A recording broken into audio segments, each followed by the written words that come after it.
Alciu, Hagen and Chauncey, Javiers, Meanwhile.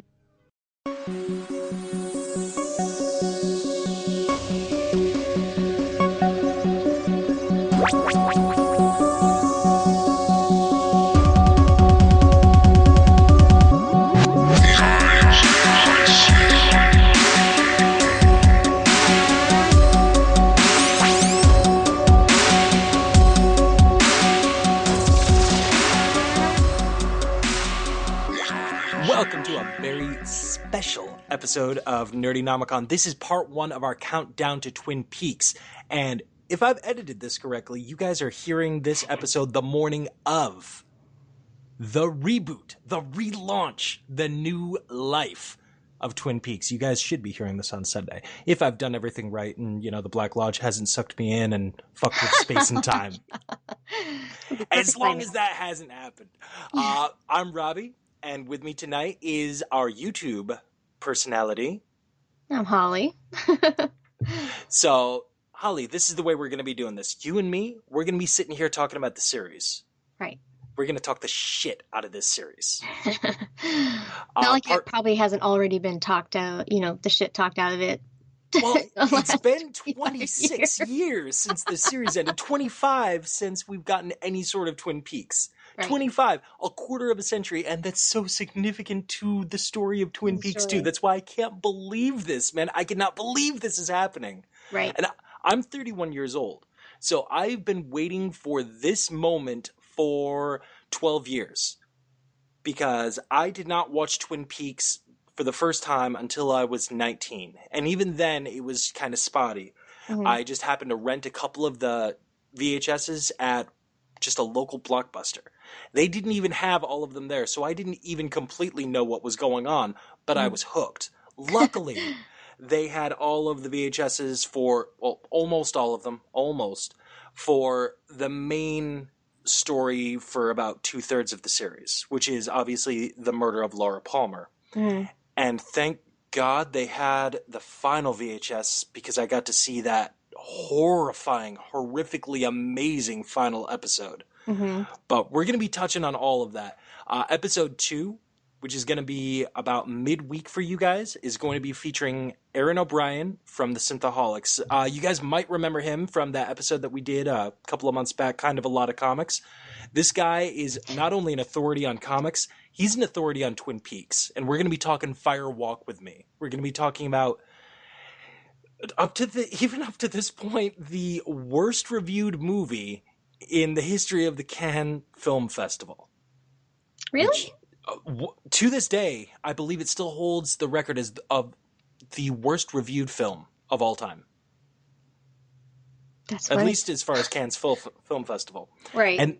And then we're going to top all of this off a little bit less than a week from the beginning of the new life of Twin Peaks with a Facebook Live, where we're going to be talking a spoilerific episode with all of you guys right on our Facebook group page, and we're going to be talking about the reboot. We're going to be giving you guys reactions. We're going to be talking about... It's going to be so fun! It's going to be amazing. And you know what? We may even have coffee and pie. Oh, I make a really good gluten-free pie crust. Why does it have to be gluten-free? Are you telling me that I'm fat?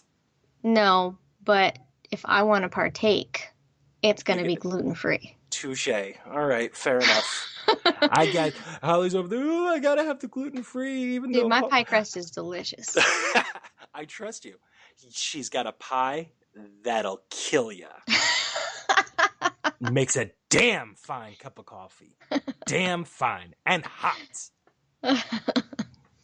So, all right. I think that we've buried the lead as much as, you know, it's legally allowed to do. So let's dive right in. We're going to be talking about the TV series Twin Peaks. Right. Originally running 1991. This show, as amazing as it was, as much critical acclaim as it got, it was everywhere, man. Kyle MacLachlan hosted SNL and even did spoofs of Twin Peaks there. That was pretty funny. It was amazing, wasn't it? My insulin pump. This show shot him into the stratosphere. People knew who he was at this point. You know, it featured amazing actors like the recently recently departed Michael Parks. This show was parodied on so many TV shows, from The Simpsons during the Who Killed Mr. Burns arc all the way to Psych. The TV show Psych had an episode that was based around Twin Peaks, almost as an homage. I mean, this show was featured in a little segment on Freddy's Dead: The Final Nightmare. They even referenced Twin Peaks. It was everywhere, man. This was a cultural and critical phenomena. But what a lot of people don't know is, ratings-wise, it was not that good. Right. It really was not that good ratings-wise at all. And the reason was, to the people that are old enough that might be listening to this show, if you remember when Twin Peaks was on, it was on at the same time as a little show called Cheers. Not just that, but I watched a little... what was it called? Twin Peaks: The Phenomenon. Yeah. There was a 3-part thing on YouTube, and there was a war going on at the same time. Desert and Storm. Was it Desert Storm? That's probably it. Yeah. And then also they switched it to a different night. Like, they changed the night mid-season for season 2. Oh, God, they did that several times. Oh. It went from Wednesdays to Tuesdays to Fridays, Saturdays, and then Sunday. on Saturday evenings. Oh, dear God. Yeah, so they think that played. But you know what? If it bounced around that much, that probably played an even bigger role in the inconsistency of viewers. Absolutely, man. I mean, this is before the advent of the internet. You can't rewatch it on a streaming service. You can't Hulu that bitch. You can't DVR this. If you miss it, you miss it. And that's the way it goes. I mean, of course you could always tape it, but, you set your VCR, if you're smart enough to program a VCR back in 1991, which I can guarantee you I wasn't. Then again, I was only 6 years old. But if you had that ability and you set it to tape it, you still missed it because it wasn't on that night. And when it was on that night, you could tape it and then watch Cheers, or tape Cheers and then watch that. Either way it goes, ratings-wise, Twin Peaks was not a success. It was a miracle that it stuck around for the 2 seasons that we have. Mm-hmm. And it's a tragedy that it was canceled after only the 2, because the fan base that was there for Twin Peaks never left its side. And if anything, it's gained more and more and more acclaim and more fans. I mean, it got me when I was 19. I introduced it to Dickie from Couldn't Be Models. He's obsessed with it. I believe I have a quote here from Dickie. Have you ever looked at the Black Lodge when you're high? It's amazing. Now, granted, that quote may or may not have been given when he was high, and it may or may not have been given 5 years ago. I don't know. I don't know how lucky I am with my note-taking, but the note's there regardless. This show is absolutely amazing. It starts off with the iconic beginning. She's dead, wrapped in plastic. Mm-hmm. And the murder of this beautiful girl who's revealed to be Laura Palmer, who is this town darling. She's the homecoming queen. She is involved in Meals on Wheels. She's the darling of this small, secluded town called Twin Peaks. And she was murdered. And obviously wrapped in plastic, washed up on a stream. And that's what you guys get in the first 2 minutes. And that's what caps off the absolutely amazing pilot episode, directed by David Lynch, written by Mark Frost. And Mark Frost just coming off of success with Hill Street Blues, mind you. David Lynch, iconic director of such films as Eraserhead, Dune, whether you love it or hate it, it's out there. It's in the aether. You can't escape Dune. It's still bouncing around places. I love Dune. I do too. I love it, yet I hate it, yet that makes me love it more. I don't know. It's a complex relationship I have with Dune. I love Dune. I this is like a side note, but I love I love how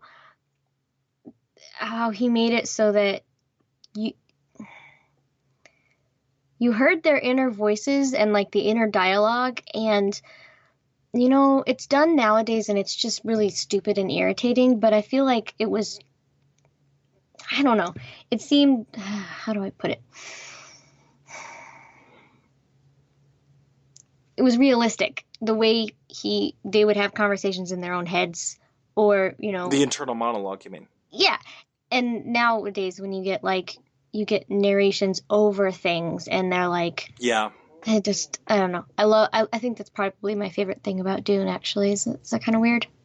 No, that's not weird whatsoever. That's one of my favorite things about Dune. Oh, okay. That and the still suits. I love the still suits. I have no idea what the fuck's happening with Baron Harkonnen, but we're not talking about Dune. If you guys Right. want to listen to Dune, I actually was featured on an episode of Synthaholics. We Mhm. talked about 2 hours about Dune. Go check that out, man.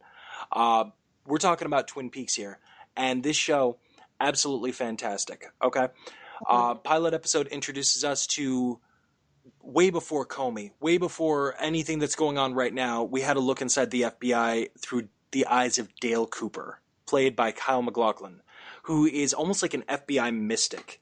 This guy, he's a super sleuth. He's Sherlock Holmes-esque, but at the same time, he's got a humanity to him. And he seems to be involved and aware of the paranormal. He seems to be aware of the spiritual plane that kind of helps focus him in on his investigation, which I think is just one of the coolest things that's ever been shown on television.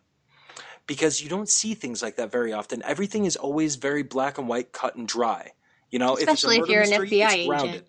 Yeah, exactly. If it's a murder mystery, it's black and white, it's grounded in realism. If it's a supernatural show, it's surrounded by the supernatural. You know, if it's a melodramatic soap opera, that's what you're getting. You're getting, you know, swooning all over the place, and you're getting this person faked their death 5 times, but now has come back to take over the mill. And that's what you get. You get the absurdity of it. And if it's a comedy, then you're going to have a laugh a minute. You know, you're going to have Zach Braff, you know, skateboarding around on a stretcher like he did in Scrubs. That's what you guys are going to be getting with a lot of these shows. Twin Peaks was not like that because it had all of these elements. Twin Peaks was a murder mystery. It was a soap opera. It was definitely a comedy at times. And Twin Peaks embraced the supernatural. It didn't beat you over the head with it, but it peppered it in. It gave you tastes of the supernatural in ways that you wouldn't expect. And then through the run of this show, especially in the second season, it developed an amazingly complex mythos that is inspired and grounded in real life occult and Gnosticism. And the writing of Mark Frost was just, it was brilliant to just weave this tapestry in there. And then the genius of David Lynch's directing style on the few episodes that he did direct, because a lot of people attribute the entire show to David Lynch, and that is not the case. Right. He only directed a handful of episodes. Lots of them were, you know, the way a TV show usually is. You know, you bring in this director, you bring in that director, and they just kind of cycle people through. And Twin Peaks was no exception. So a lot of people are like, this show was so weird. Well, yes, it is. Yes, it was. And hopefully, yes, it will be again. Right. We'll find out tonight. But it can't all be given to David Lynch because he worked with Mark Frost on the scripts, but Mark Frost pretty much took the reins on a lot of it, especially in season 2. And David Lynch directed the iconic episodes. You know, the season 1 premiere, the season 2 premiere, which got a lot of love and a lot of hate simultaneously. And of course, that amazing finale. But more than anything, before we really dive into the core elements of this show, this needs to be said about Twin Peaks, because whether you love it, whether you hate it, or whether you're just really hearing about this show for the first time since all of this hype has been just thrown around the reboot of the series, you can't deny Twin Peaks. What I mean by that is this was a very important show. You don't get to where we are in television now without going through Twin Peaks first. Right.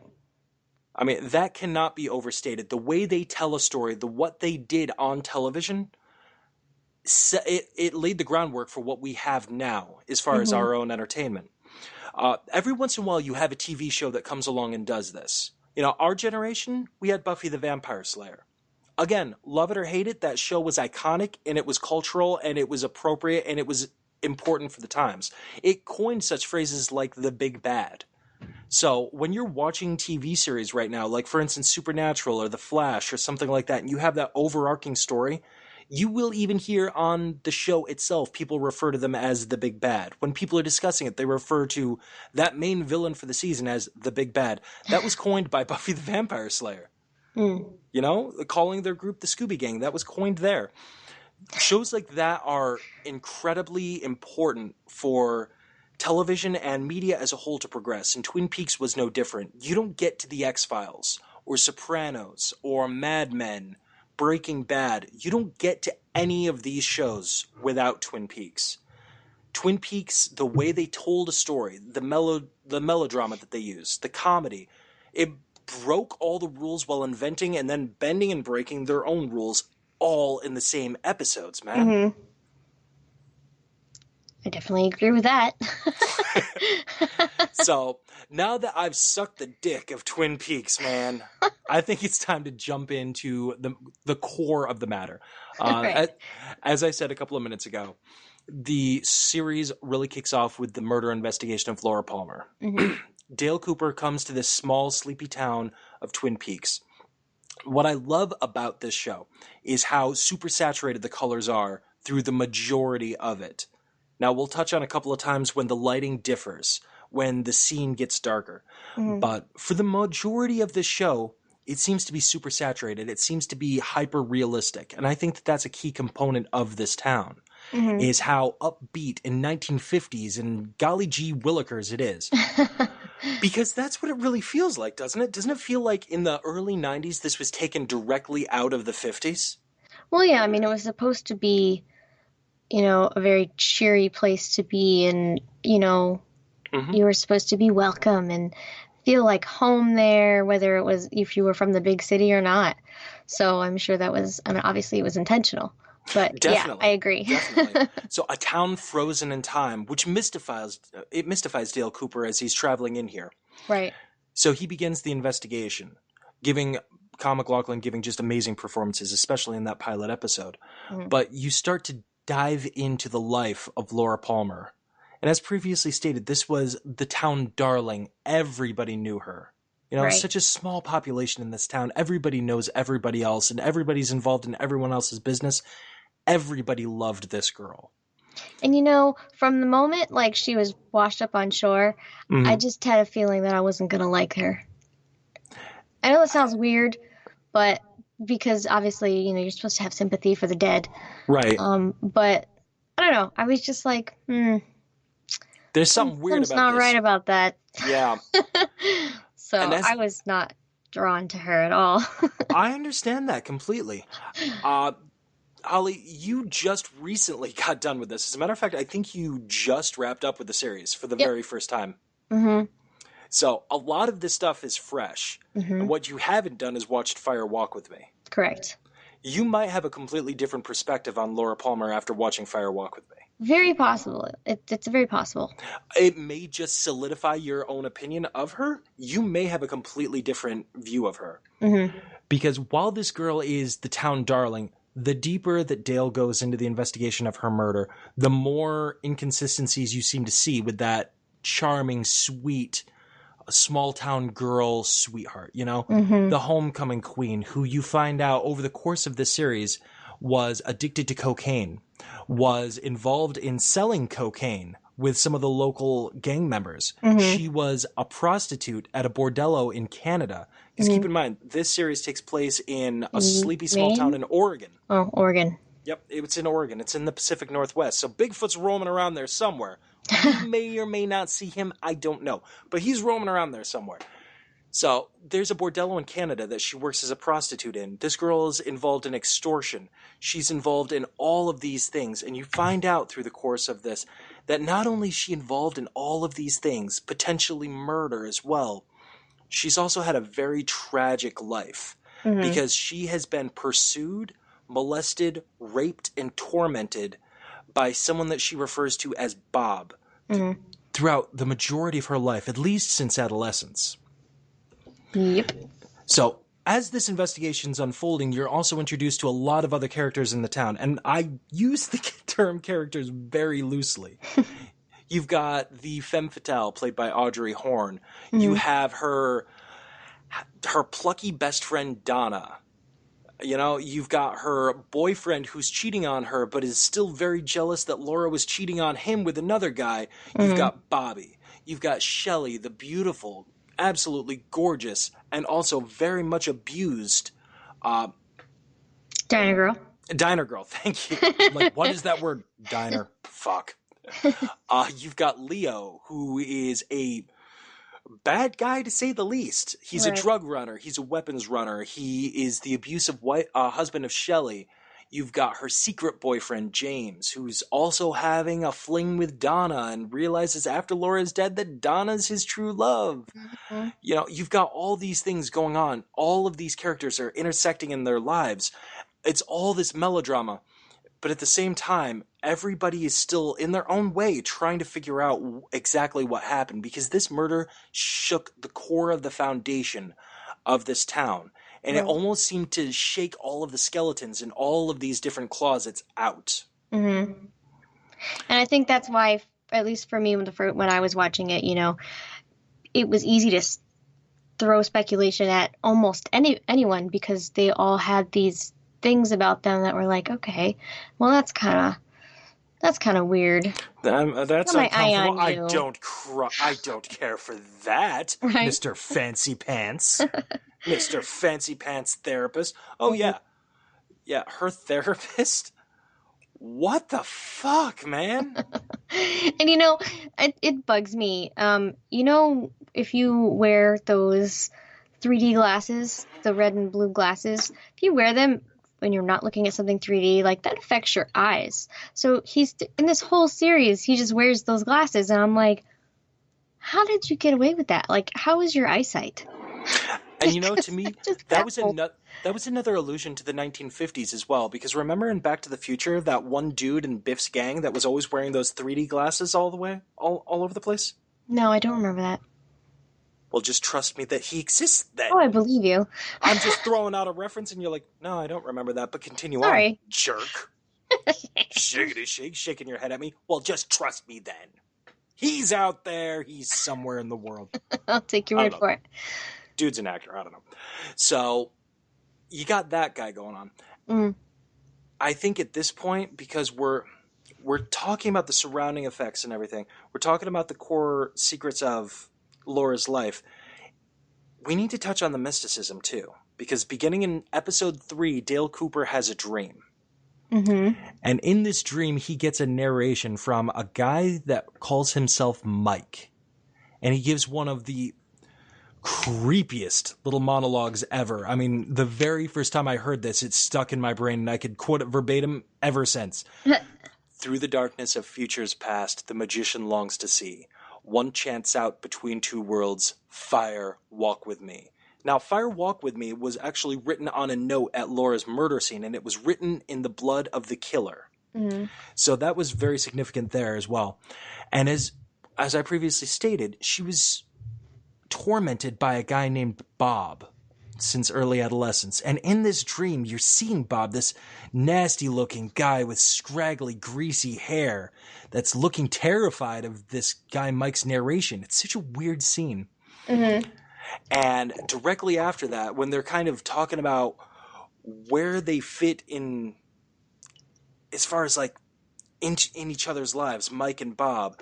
Bob was his apprentice. He used to help him kill people and stuff until Mike saw the face of God and cut his arm off as penance. But Bob, oh no, Bob's out for fun. Right.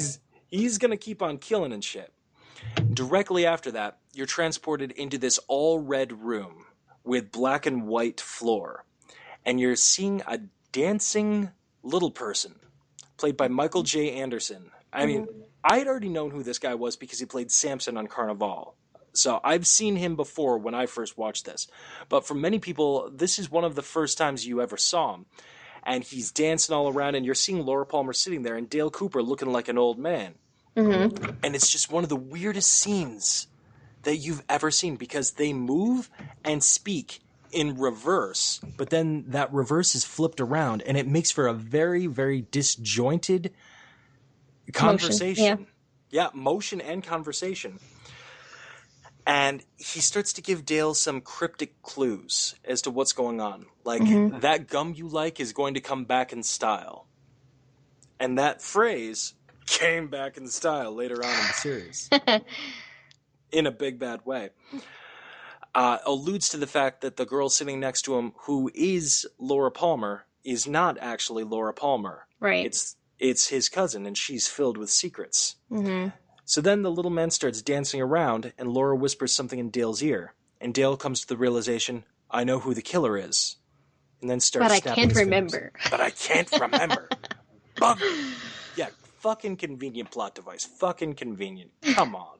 I actually loved that because the next day, you know, he wakes up out of this dream and he calls the sheriff and he's like, Right. I know who killed Laura Palmer.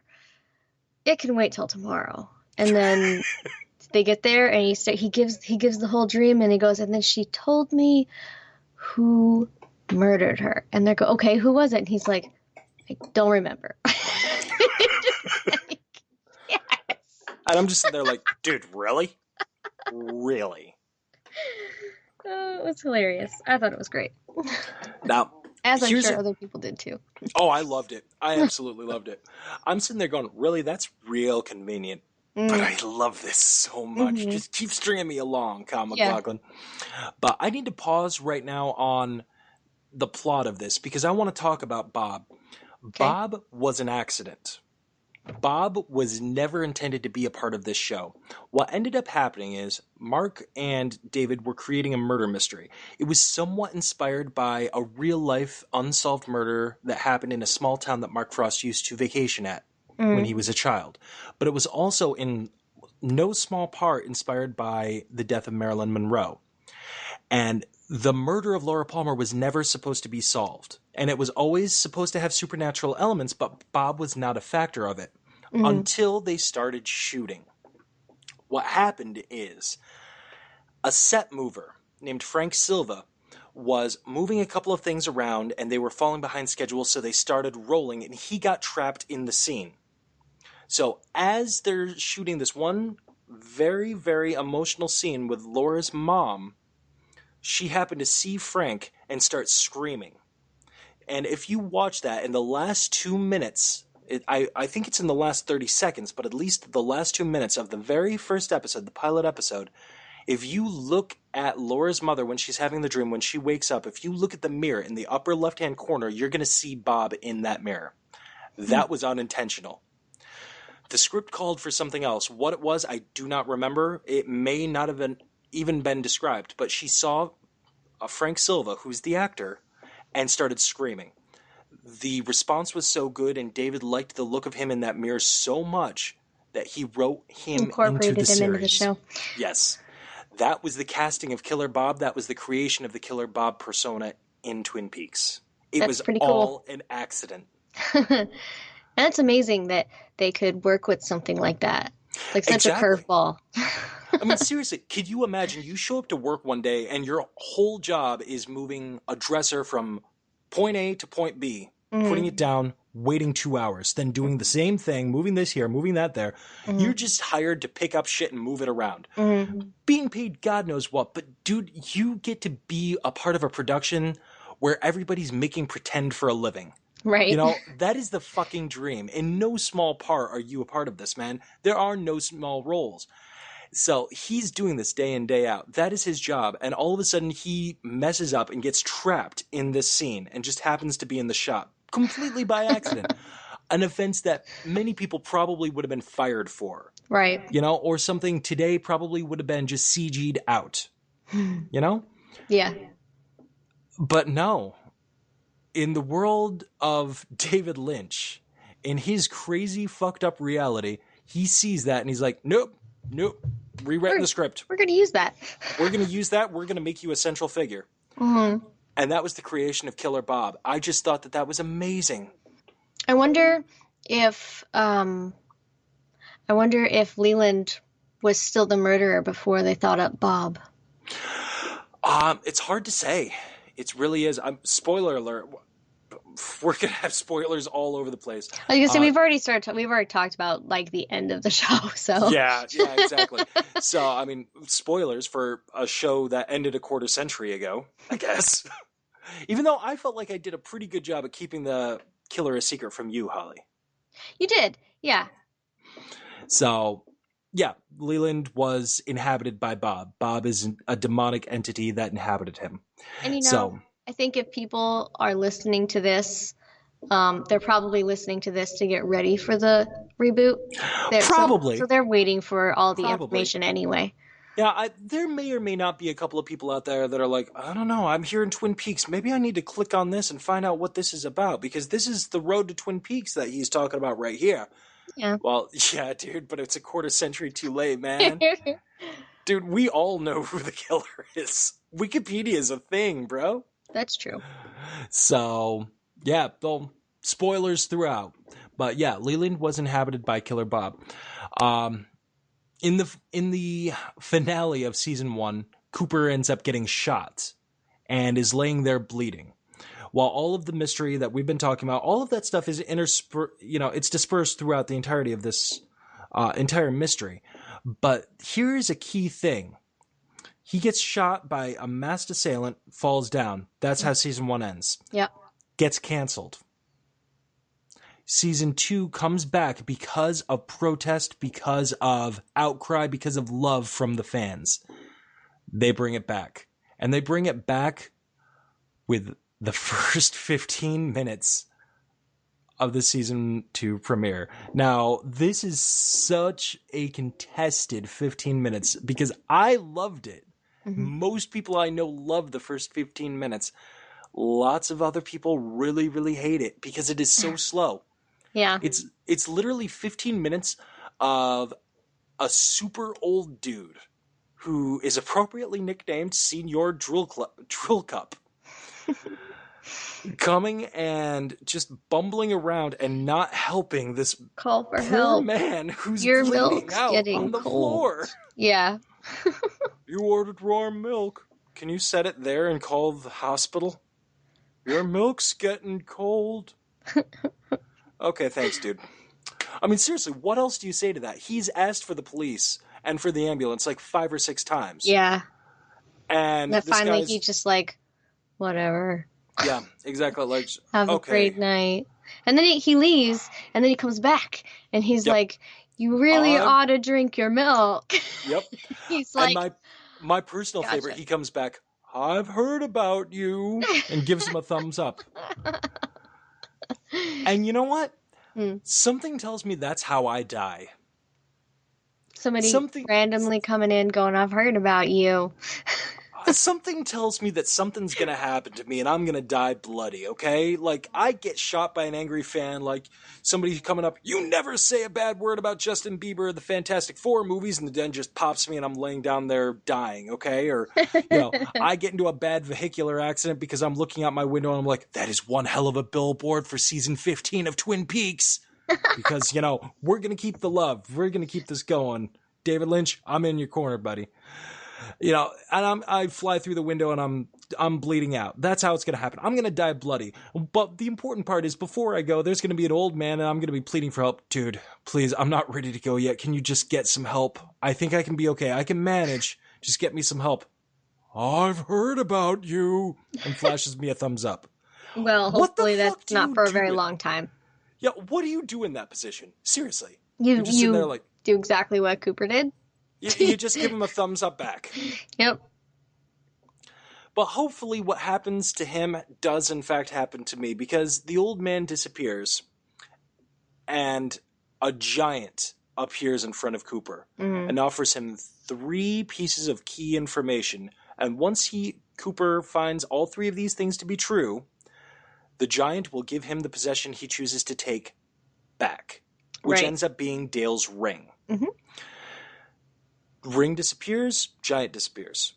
And Cooper's like, that was one fucked up hallucination, bitch. I don't even know what the fuck to say about that. There's giants showing up all over the place. I don't know what the hell's going on. Oh shit, my ring's actually gone. Well, maybe that was not the case. Right. Old man pops his head back in. I've heard about you. Thumbs up. Then just happens to waddle away. I don't know. I think he dreams about the giant 2 other times when he's not fatally wounded. He does. Yeah. He does indeed. Because the giant comes back to him one more time and tells him, oh yeah, by the way, the owls are not what they seem. Right. And Cooper's like, dude, no shit. The owls are fucking creepy, bro. And the giant's like, I know. And Cooper's like, I know too. All right, so that part doesn't happen. But the owls are not what they seem. So the investigation continues on. Audrey Horne decides to throw her own little investigation to help out Agent Cooper because she got the She's mad smitten. hots for him. Yep. Oh, smitten. She fucking Twitter-pated. It ain't just a summer thing. She Twitter-pated. So what does she do? She goes to One-Eyed Jack's undercover with absolutely no backup. No clue what she's walking into either. No idea at all. And finds out that her own father is the owner of One-Eyed Jack's. Who makes it a point to sleep with every new girl at the brothel. So that gets awkward quickly when he shows up and his little girl's there. Mm-hmm. Awkward for Audrey. He has no idea. Because she's wearing a little white mask and she's like, no. I am Demure. And he's like, oh, I love it when you force me to fight for it. And she's like, it's not going to happen. this is weird. I think you need this is weird. This is not an HBO show. Okay, no incest here. No incest. No incest. We're not Lannisters. This should not be. This should not be. But also, keep in mind that he sleeps with all of the new girls, and Laura Palmer once worked at One-Eyed Jack's. Right. So she finds out that Laura slept with her dad, too. Mm-hmm. I mean, Jesus jumping Christ. This poor dead girl's life is just like, wait, who hasn't she slept with? What? And obviously, we're leaving out so many cool scenes, so many too. Things, yeah. There really is. I mean, what did the total number end up being? Like 28, 29 episodes in total of this series? Around 29, I think. Yeah, 29 episodes. So fast forward to another one of my favorite scenes. This is the revelation of Bob as the killer. And this scene was, and I believe to this day, is the longest primetime television murder scene that has ever been shown. To this day, I believe it still holds the record. And it is disturbing. It is visceral. The giant appears to Cooper as everybody in the lodge is standing there, and lights focus on Cooper. Everything around him just fades, and the giant just says, "It is happening again." Mm-hmm. And Cooper's like, wait, what's happening now? And while this is happening, Bob, as Leland, who's possessing Leland Palmer, Laura's father, is killing her cousin, who looks identical to Laura. I know, if you're confused with this, here's the melodrama, man. This is the soap opera-ness of it all. Because Laura's not back, it's her twin cousin. Right. Who dyes her hair to look exactly like Laura Palmer. So, this is all happening. I believe she had a wig on. She might have had a wig on. Yeah, I believe it is a wig, because when she goes to leave Twin Peaks, her hair is dark again. Yep, yeah. You're right about that. So, that's happening. We find out at that point who the killer truly is. And in the very next episode, the man is brought in for judgment. They trick Leland into coming back to the police station, and Ray Fine, the actor that plays Leland Palmer, has one of the best on-screen performances in television I've ever seen, as he just goes completely apeshit. Nuts in the, yeah. Oh my God. I agree with that. That scene when he's in the holding cell and he realizes the jig is up. They know that I'm Bob. They know I'm inside here. He goes batshit crazy, man. It is a performance that is on par with Heath Ledger as the Joker. It's on par with Moriarty in the BBC television broadcast performance of Sherlock. It is on that par, and those are two of my all-time favorite antagonists. I mean, their performances should get all the awards, and Ray Fiennes' performance in this scene is on par with that. I think it's absolutely amazing. Yeah. So he forces Leland to kill himself. Bob vacates the body, and now he's out there, just waiting. Goody. And then you find out exactly what the giant means when he says the owls are not what they seem. Because as they're talking about Bob, and one of the agents that's there just happens to say, maybe that's all Bob is. It's just the evil that men do. You see a really cool close-up of a horned owl, and it's meant to imply that that is how these spirits can travel. Mm-hmm. So the next big arc is Wyndham Earle, who was Dale's teacher? He was his partner. Partner? Yeah, he was his yeah. partner for sure, but he basically taught Dale everything he knew about the FBI. And it's also implied about mysticism as well. Because it was implied heavily that Wyndham Earle was really big into the mystic arts, and that's how Dale learned about his Tibetan rituals and how to narrow down the suspects. Well, Wyndham Earle went fucking crazy and is hunting Dale. And over the course of several events, this is kind of where the series kind of takes a bit of a weird turn for about 5 or 6 episodes. There's a real-time chess match with Wyndham Earle. It's kind of nutty. Yeah. I mean, I think you should touch back on the fact that there was another murder in another town that Wyndham and Dale were working together on, and that's when he went crazy. Yes. Yeah. Dale was assigned to guard this witness named Caroline. She was a witness to a heinous crime. And he ended up falling in love with Caroline. And she was murdered and died in his arms. Dale received a near-fatal wound himself. And Wyndham Earle went crazy.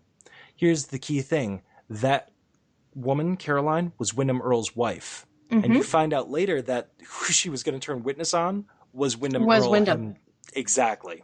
Yep. So you find out that Wyndham's been nutty for quite some time, and he's been hunting for this place called the Black Lodge, which to this point has been kind of woven in, masterfully, might I add, by the writing of Mark Frost. The Black Lodge is essentially a place where the dark spirits dwell, the spirits that want to harm and hurt all mankind. I want to say something that kind of bugs me. Sure. Deputy Hawk. Yes. In certain episodes, he's really knowledgeable about, spiritual things because, he's Native American Indian. How come he wasn't utilized more in the show? I mean, I guess it couldn't have been, drawn on so long if they had, gone to him and be like, oh, what did your people know about this? And what did your people know about this? That is a good point. Because you first hear about the Black Lodge and the White Lodge from Deputy Hawk. Right. That's absolutely true. He's a member of a Native American tribe that was, the original settlers to that area. And their people knew these places as the Black Lodge and the White Lodge. And keep in mind, there are so many other side plots that we do not have time to touch explore. on. Exactly. We're pretty much just streamlining the plot here, which is such a tragedy because I really want to touch on the spiritualism and some of these really important side characters here. But yeah, I absolutely agree with you. I think that they should have brought Deputy Hawk in to talk more about this. But hey, guess what? He's back. He's back. He's back. There are several people that are not going to be back in this series, unfortunately. And to my breaking heart, one of them is Michael J. Anderson, who is the little man from The Other Place. He will not be back. And unfortunately, Killer Bob will not be back as well because it's kind of impossible for him to come back because he's dead. Yep, and the Log Lady is going to be in a few episodes, but she passed as well. Yes. Luckily, she was wrapped with shooting the episodes that she was written in for before her passing. But such a fucking tragedy. Because I love the Log Lady. Oh, we're touching on the Log Lady here in just a couple of minutes, too. Yay. Once we finish up with the plot, we're coming back to the Log Lady. Because the Log Lady's awesome. So she much deserves it. Oh, she deserves an entire fucking episode, is what she deserves. Maybe we could even stretch this into a 4-parter at some point. Right? So, I don't know. If you guys want us to go deeper into the lore, there's going to be, in June, a ballot up at our Patreon to start up our first lore series. So maybe if you guys want more Twin Peaks lore, maybe we can explore that. And you guys can hear Holly narrate the shit out of that. You guys can, finally be like, dude, Rob, we're done with you talking. Let the cute girl do the talking. And I'll be like, yeah, all right. Fair enough. YouTube is her domain. That is her domain. That's just because you don't want to be on camera. What the hell are you talking about? I'm planning on being on at least a few episodes. I just don't have fucking time for it. That and you're far better looking than I am. Oh, shut up. The people want to see that. So getting back to the plot here. Wyndham Earle is searching for the Black Lodge. He finally finds his way in, but the way in is through pain and suffering.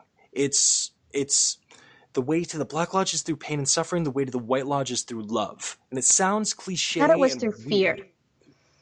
It is through fear. You're right. Pain and suffering. Oh, remember that for next Pain and episode. suffering was like what drives Bob, what he craves. Yes. He feeds on the pains and the pleasures. Pain and suffering will play a factor. I misspoke.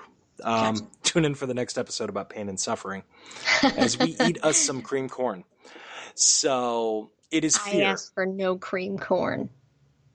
Do you see cream corn? My grandson is studying magic. We're touching on them too, the Tremonts.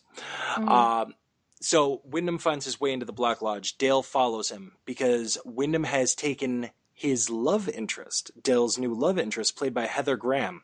He has taken the beautiful Miss Annie Blackburn. She just such a sweetheart in that role. Such a good character. Seriously, a young girl, Norma's sister, who's escaped from the nunnery. Well, you say escaped. Apparently she escaped some marriage. Yeah. That they don't talk about. I just kind of read that. But, yeah, she was in a nunnery. Yeah, she was. But she's out, man. She's out, and she just won the Miss Twin Peaks contest. One of the most awkward things I've ever seen. Oh, yeah. I thought it would be really funny. I'm definitely not cool with wearing, 80s style tights and spandex, but I thought one of those, the opening number for the pageant, I thought that would be a fun costume. It would, actually. Are you talking about like the see-through raincoats and everything?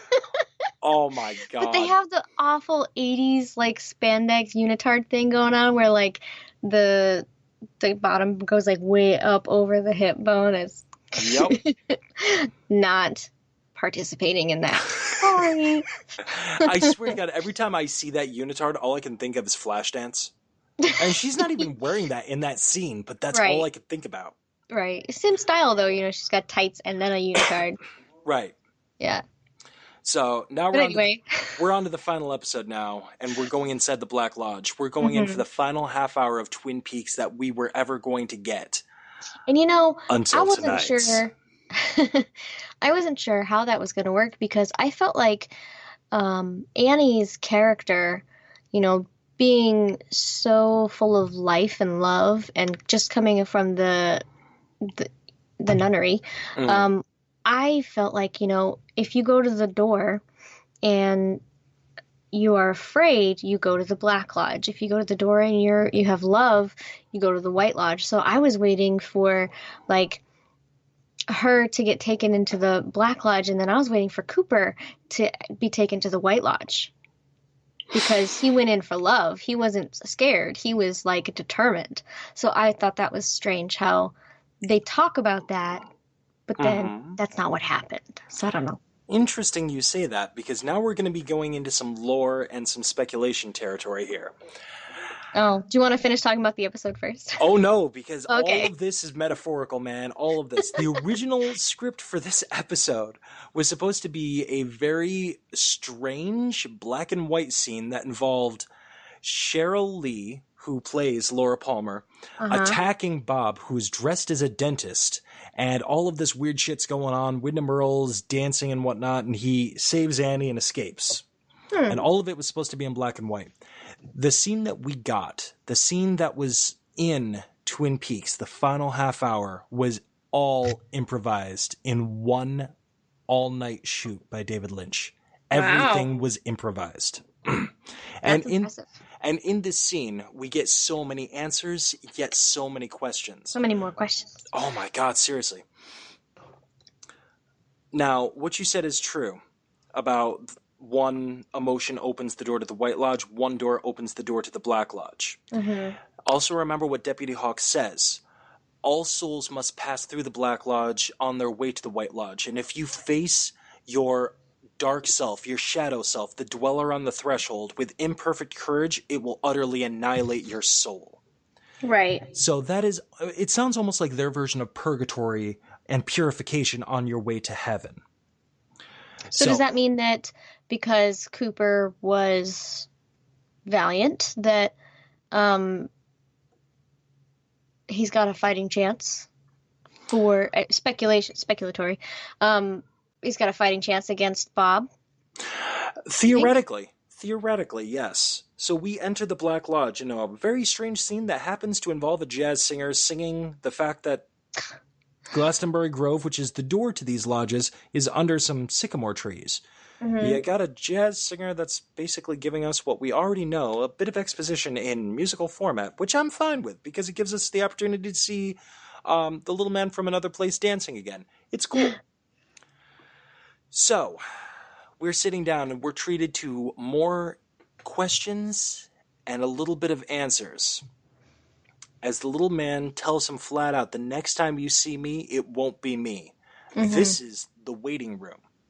Right. Which leads me to wonder, is this place the waiting room to find out what your judgment will be if you enter the Black or the White Lodge? Is that what that is? Or is this just where you go on your way through? You go there to meet your guide.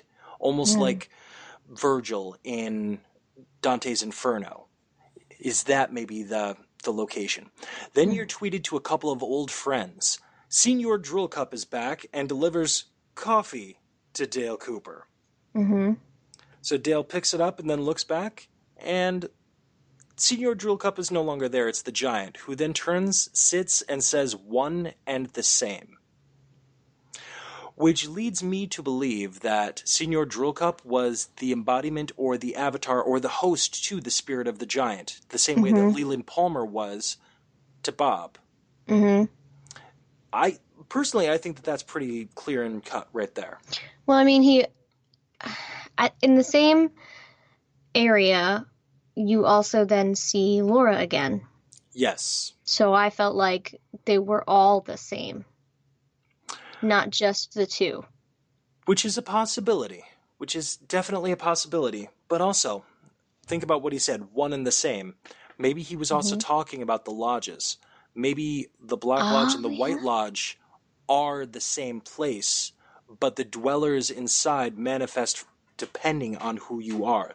The lodge itself is one set location, but where you go and who you interact with from then out is based on either fear or love. Yeah. Which is a possibility. It's never truly discussed. I mean, this is a part of the lore of Twin Peaks. This is the spirit side, man. Mm-hmm. So Dale ends up running through trying to find where Wyndham Earle took Annie.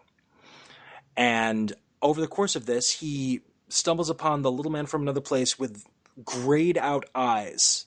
He looks down and he snarls at Dale and says, "Doppelganger," which is one of my fears in life, is doppelgangers, which are meant to be your dark double, your reflection, your shadow self, your dweller on the threshold, if you will, and is then treated to a barrage of doppelgangers of some of the key characters that have been in this show. Everyone from the doppelganger of Laura Palmer, who you will find out over the course of investigating this lore that maybe that's what the whole goal for Laura was to make her doppelganger come out. Because doppelgangers, if you really think about it, is a central theme of Twin Peaks. Mm-hmm. But more on that later. You see the doppelganger of Leland Palmer, the evil version, the one that's cackling and laughing and trying to get away with it. I didn't kill anybody, and then just fronts to Cooper, just kind of staring him down and kind of almost lackadaisically chasing him. Mm. So Dale eventually finds Wyndham Earle, and Wyndham makes him a bargain. "I'll let Annie live if you give me your soul." And Dale, all noble and white knight-like, says, "I will." And Wyndham stabs him. But there's a little bit of a glitch, okay? Because this is the realm of the spirits, man. The Black and the White Lodge spirits. Wyndham Earle's still a man. He can't do that shit. And Bob lets him know, as he says, "You can't ask for his soul. I will take yours." And then sucks out Wyndham Earle's soul. Mm-hmm. Absolutely awesome. So Annie presumably is saved. Dale needs to find a way to get the fuck out of there. And on his way out, you see the doppelganger, or the shadow on the threshold, of Dale Cooper. Of Cooper, yeah. Kyle MacLachlan with the grayed out eyes laughing hysterically. who then Dale notices him and starts running like mad away from him. One of my favorite scenes right up until the end is Shadow Dale starts chasing him, stops right at one of the curtains, looks right at the camera and smiles, almost as if to say, you know what's coming, guys, and catches up to Dale, who then transforms into Bob, and you are kind of left to know what happens. The series ends with Agent Dale Cooper waking up. You see him in the mirror, and you find out that Bob has now possessed Dale Cooper. That is the end of Twin Peaks. Ultimately, the final act of this series was about the fall of Dale Cooper, because he did not stand against his shadow self with imperfect courage.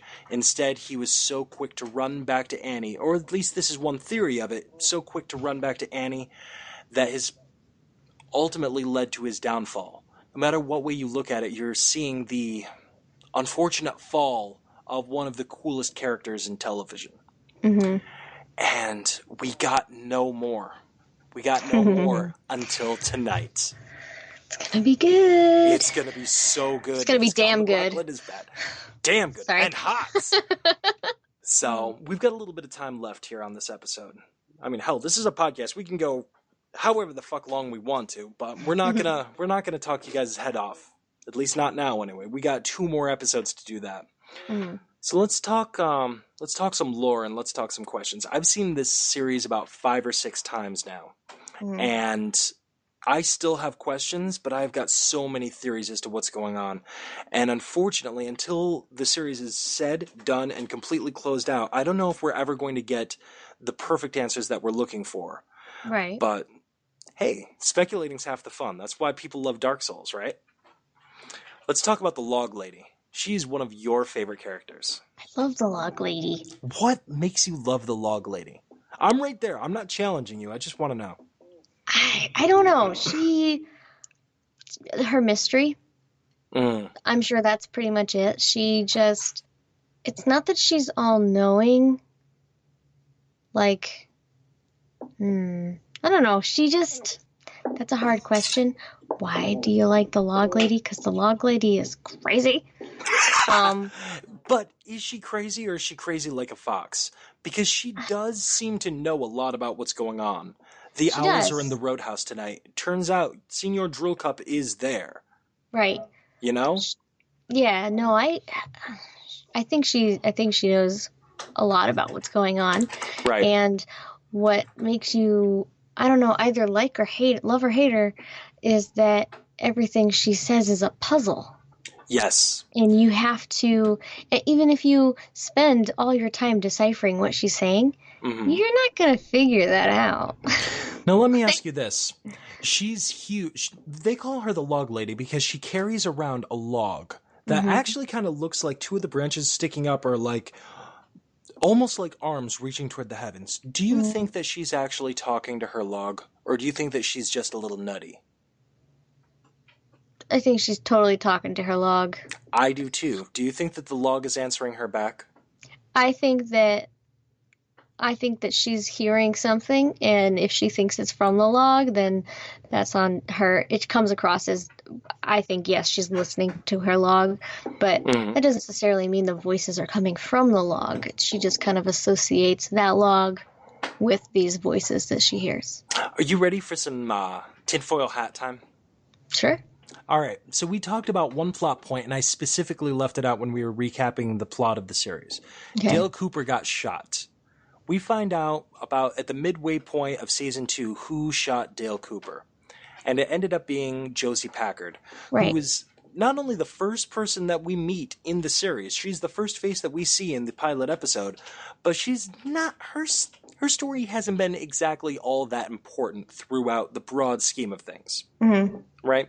Right. But you find out that she's the one that shot him because she knew that in the investigations of some of the side plots that Dale would end up figuring out about her and coming after her. Josie then falls dead, apparently of fright. And this is one of the few times after Leland's death that you see Bob again until that final confrontation in the lodge. Bob crawls up off from behind the bed and laughs at Cooper and says, "What happened to Josie?" Yeah. Then he fades away and you see the little man dancing right where Josie was, smiling and dancing around. Scene fades I feel back like I know where you're going with this. Scene fades back, Josie is dead, and then right at the end of this scene, you see in the wooden doorknob of this hotel room that this whole scene is taking place in, you see Josie's face, and the wood twists and contorts, and you're left to believe that the soul of Josie Packard is now stuck in this wood.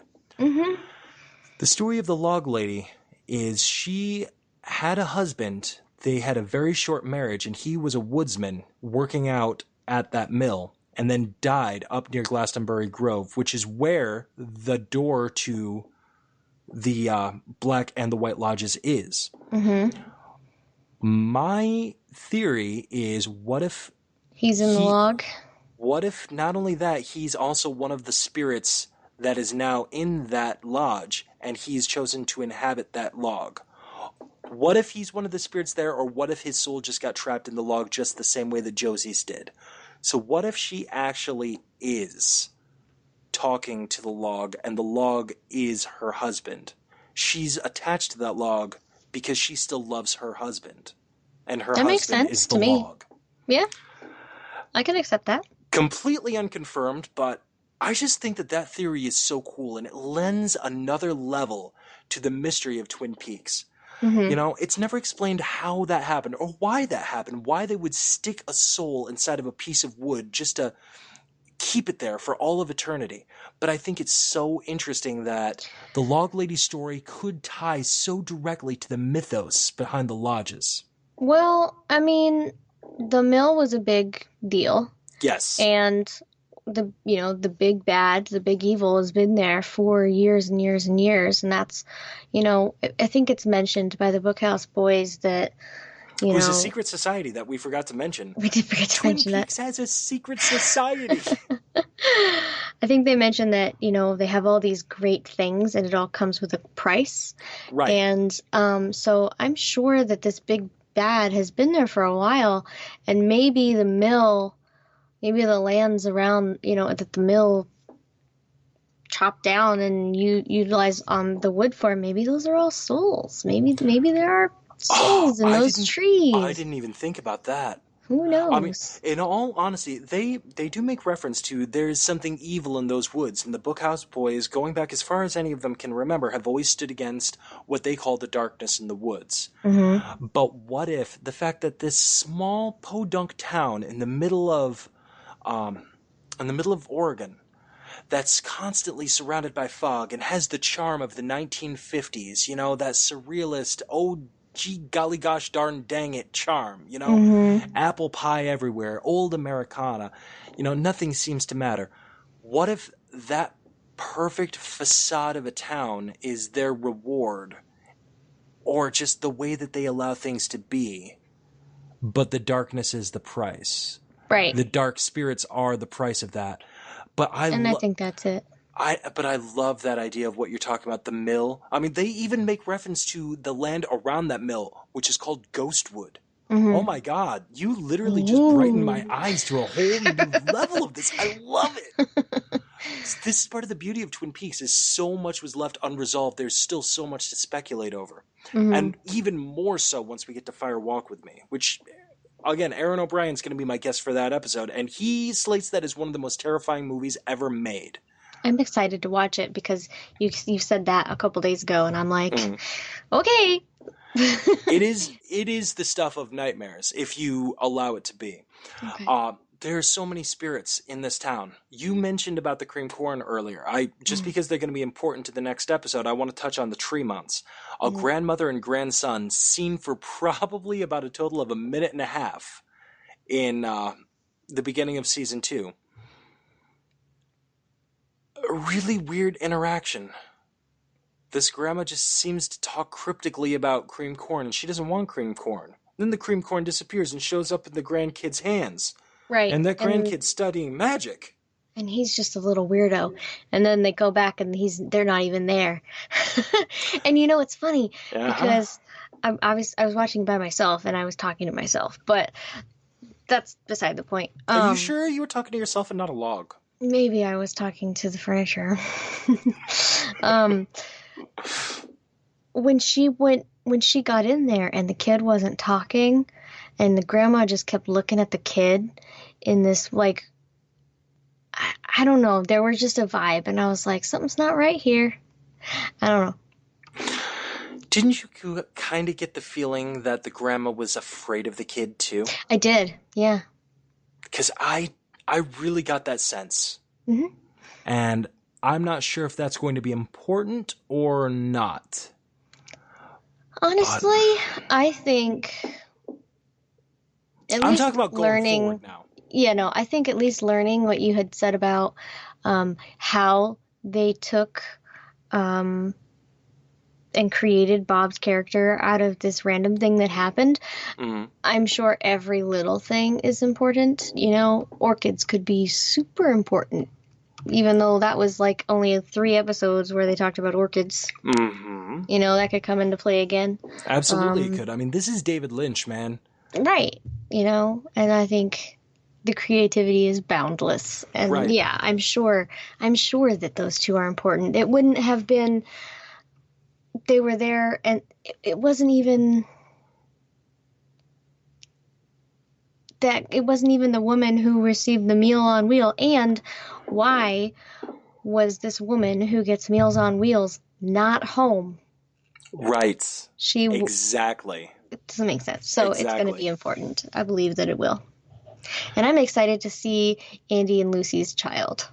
Oh my God, me too. I'm so excited to see that. 2 characters that we really haven't even touched on. There's dozens of characters in this show. So right. If you guys are listening to this episode and you're like, I've never watched Twin Peaks, I just like your show. First off, watch Twin Peaks. Okay? I'm warning you right now, it is not for everyone. I even warned you, Holly. You may end up hating this, and I am so sorry if you do. It's not for everybody. I thought I knew you enough to know that you would kind of fall into this in a big bad way like I did. But right. It is definitely not for everybody. Brooke hates it. I love it. Dickie, he was high, but he ended up loving it.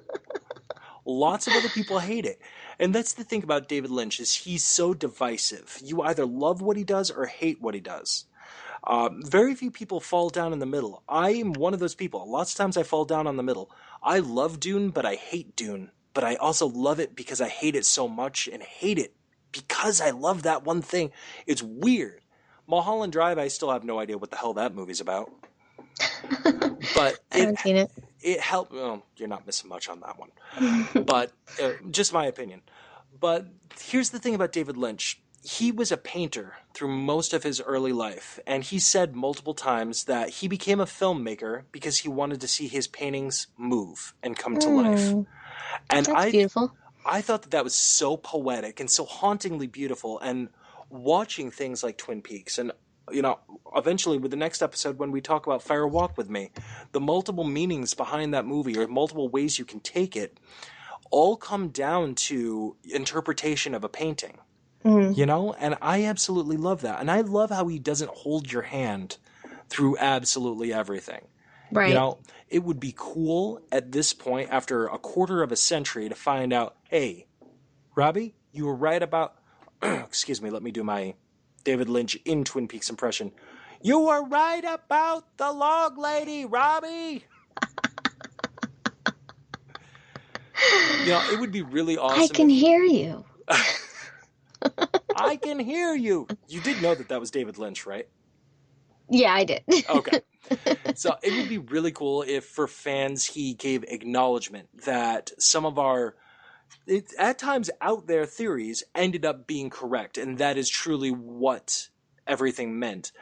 But sometimes you don't have to, and sometimes the fun is the speculation and the conversation as to what this means and what that means. Yeah, you know? Well, I mean, J.K. Rowling does that with her fans. Every once in a while, she'll confirm something, or if something that she put it on Pottermore, you know, if someone has a question or has a theory, she'll kind of address it like randomly on Twitter, like, "Oh, hey, by the way, you're right."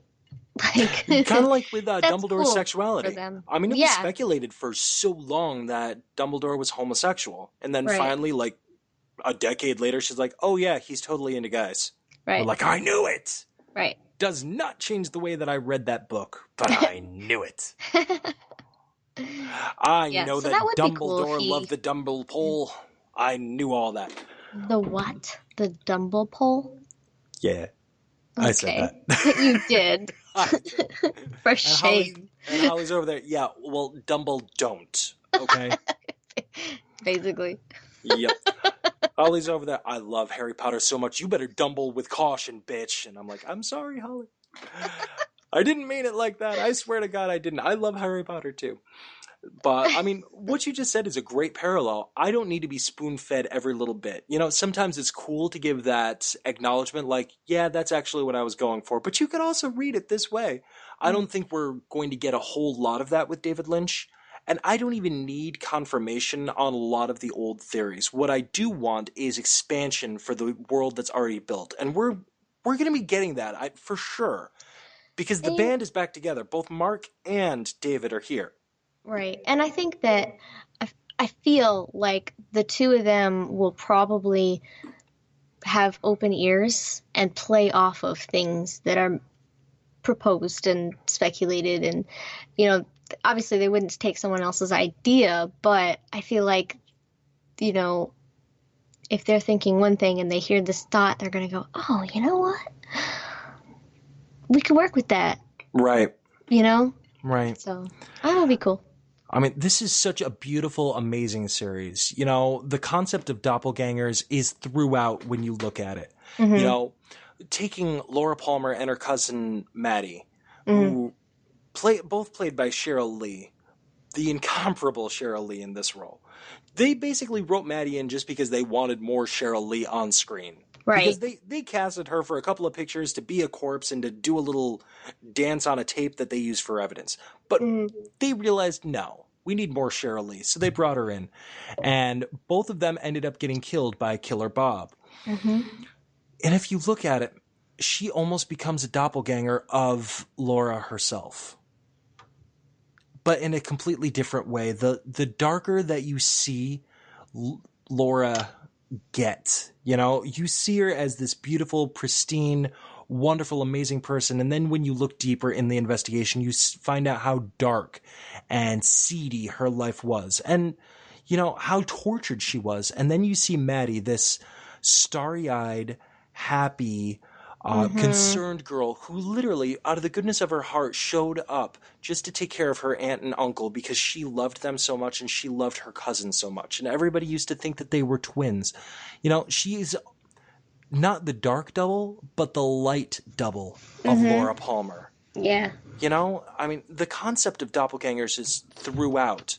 And again, we're going to be touching more on doppelgangers and Fire Walk With Me because it's such an important theme and something that I hope we're going to be getting a lot more of in this reboot of the series. Mm-hmm. They got 18 episodes that have already been created by Showtime.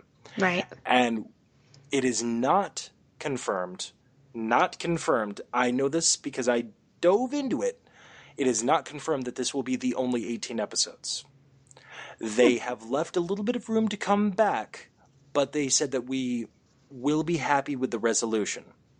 So I think that right now is a good point to just discuss a little bit on what we think we're going to be getting. Walking into? Yeah. What do you think that we're going to be having here?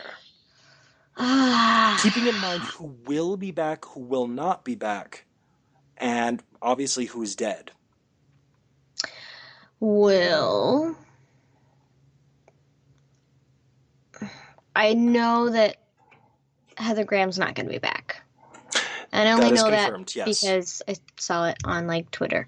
But Amanda Seyfried is. She is there. Well, that has nothing to do with anything. And they've been so tight-lipped on the show. We don't know anything that's happening. Right. It's hard to really guess what we're getting because right now what we're thinking is, okay, well, it's been 25 years and we don't know, like you said earlier, we don't know if Dale Cooper has rid himself of Bob or if he is still Bob. And we don't know if we are going to be getting a show where our hero of the original Twin Peaks is now, secretly doing all this awful things that we're going to be able to see and the town's not going to know about. Like Dale Cooper is secretly a serial killer for 25 years. Right. So, like, we don't know. I don't know. I honestly can't even guess. I just feel like because it's David Lynch, it's so difficult to. Right. I feel like the town is going to have forgotten or at least ignored.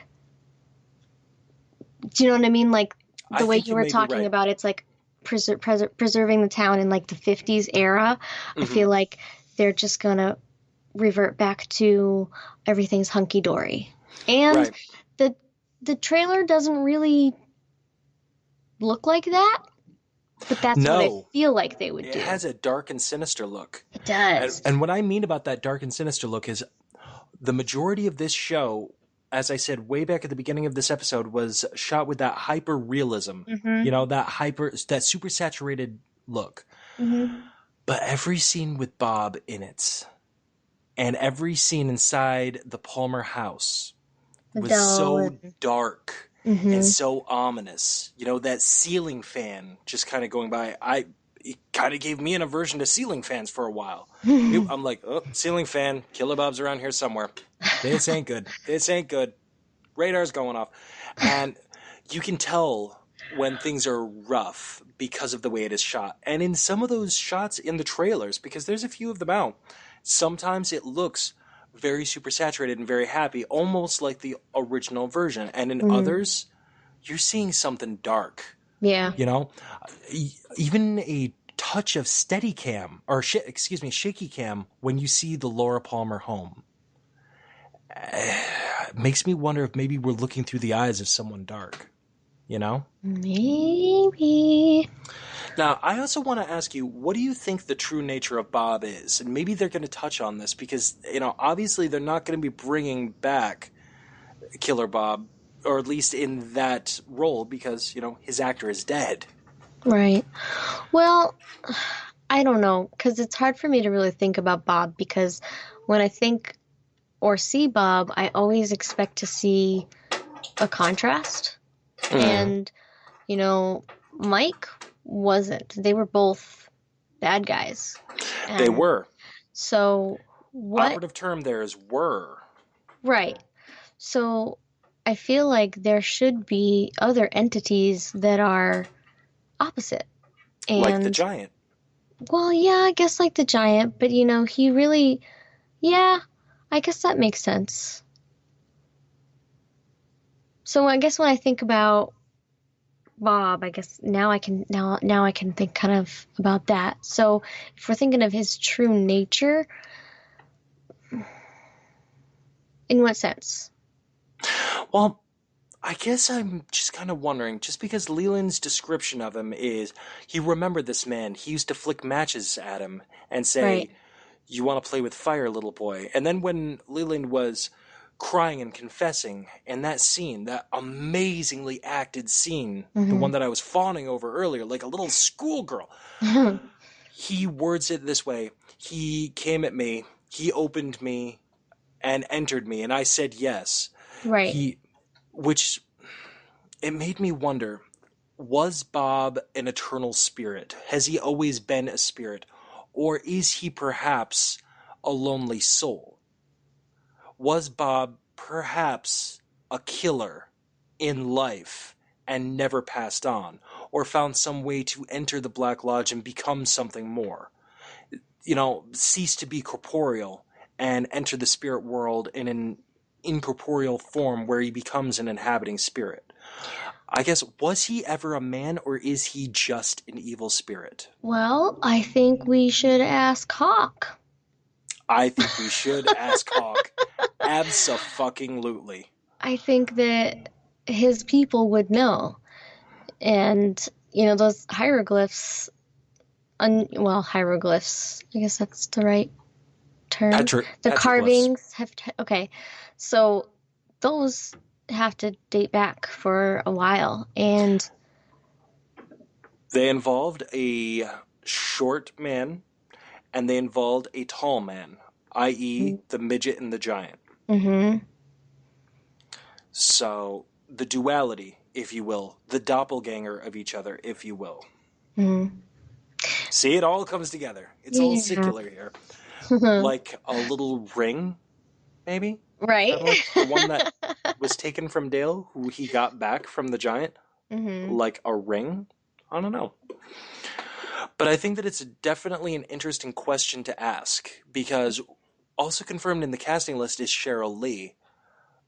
It's not confirmed if she's coming back as the spirit of Laura Palmer. So, is it possible? Is it just another possible? doppelganger? Actually, I was going to say, is it just possible that maybe the spirit of Laura Palmer has transcended and gone into the White Lodge, and she's one of the benevolent spirits that stands opposed to the dark spirits? And perhaps the spirit of Bob maybe is exorcised in some way. Well, okay, here's something weird that I just kind of thought of. Well, no, I thought of it while I was watching it, but I forgot. So when you're talking about the good spirits and the bad spirits, Mm-hmm. when the giant comes to Cooper in his room, he speaks normally. Yes. But in the lodge, everything's backwards. So Yes. I just kind of assumed, because all the things that we see from the lodge, in Cooper's dreams, everything backwards, I just assumed those were, mischievous and evil spirits, and that the good ones would speak normally. Now, so I was waiting. What? I have actually incorporated the reverse speak into the horror story that I'm writing, just because the sound of it is terrifying. It's absolutely horrifying. I think it's cool. I think it's so cool. As a matter of fact, we're opening the episode with that. Yay! So I think it's absolutely terrifying. But I do have even real world, or, theoretical real world connotations as to what it could be. And something as simple as Widdershins, which is reverse the evil, going and counterclockwise, undoing, almost meant to run in opposition. Maybe that's what the reverse speak is supposed to do. Or maybe that's just how the spirits or other inhabitants speak inside the Black Lodge itself. Mm. So maybe because he's in the lodge, that's how he sounds. But you never hear Cooper speak, except for in his dream. And in his dream, he spoke normally. True, but he was not a spirit. And perhaps by that point, Wyndham Earle was already starting to convert over to, giving up his corporeal form. Because Bob in the real world speaks normally. Bob in the Black Lodge also spoke in that messed up way. That's true. So I'm not saying you're wrong. I'm saying I don't know. It's a possibility. I don't know either. Oh, I really think that the giant is a spirit of good. I think that he's a good guy. Just like I think it's a possibility that Laura Palmer might be a good guy in the new version. Right. Where I'm held up, and I'm so upset that Michael J. Anderson is not in this reboot, is where is the little man from another place? Mm-hmm. Where does he fall down on this?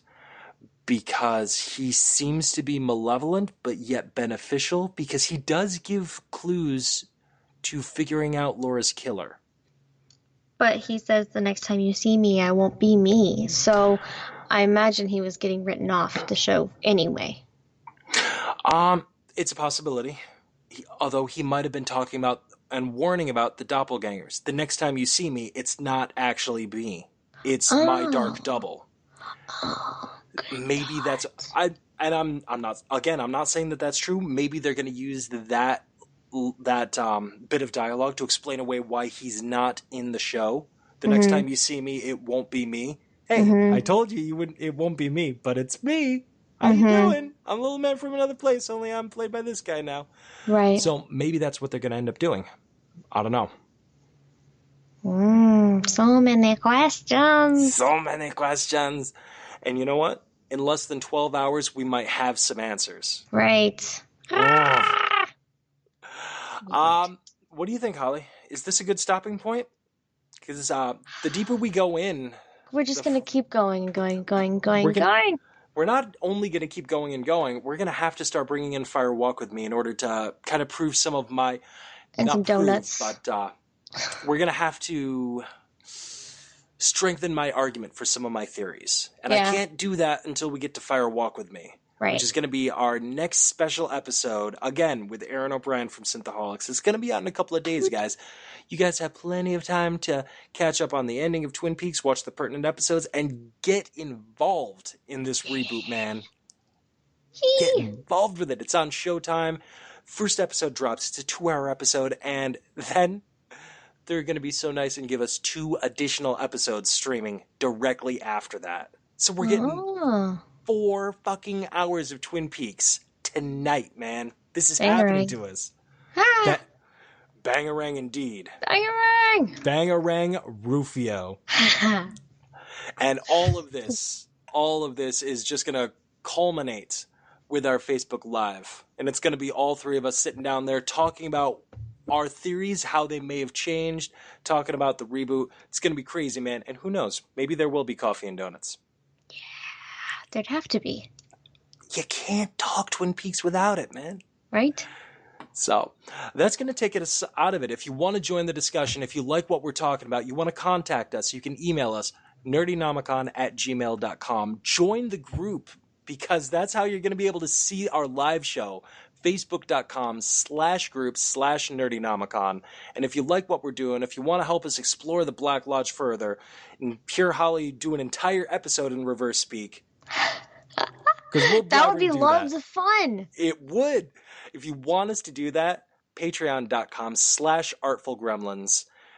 You can donate $1, $2, whatever you guys want. Every little bit helps. And also, do not forget to rate and review us on iTunes. Every single rating and review helps us climb further up on the charts where more people can find us. Because you can't be a Nerdynomicon hipster if we don't blow up. Then you guys can be like, remember when Twin Peaks dropped a couple of years ago? These guys were covering that shit. They did a Facebook group. They were talking about it. They had donuts. You can't be the hipster if we don't blow up. And you can contribute to that. We'll even wear the tiny fedoras and drink the complicated coffee drinks. I'll give you my solemn word on that. You're getting fancy now. Oh, I'll wear the ironic suspenders. So that's going to take us out of it, guys. We'll see you next time for our special episode. Until then, I've been Robbie. I'm Holly. Let's close the book. Bye.